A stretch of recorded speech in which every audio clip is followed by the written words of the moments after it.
تین چیزیں انسان کو اللہ سے دور کرتی ہیں۔ ایک، اپنے عمل کو زیادہ سمجھنا۔ دو، اپنے گناہوں کو بھول جانا۔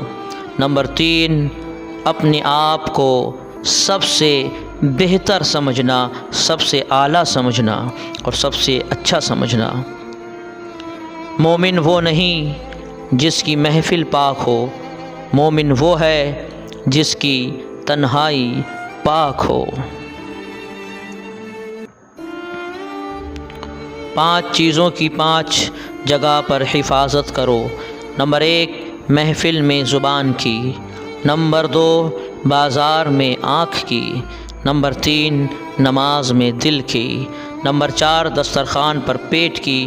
نمبر 5، نگاہوں میں حیا کی۔ نیند 4 طرح کی ہوتی ہے: انبیاء کی نیند، مومن کی نیند، منافق کی نیند اور شیطان کی نیند۔ سیدھے ہو کر انبیاء سوتے ہیں، دائیں طرف کروٹ لے کر مومن سوتے ہیں، بائیں طرف کروٹ لے کر منافق سوتے ہیں اور الٹے ہو کر شیاطین سوتے ہیں۔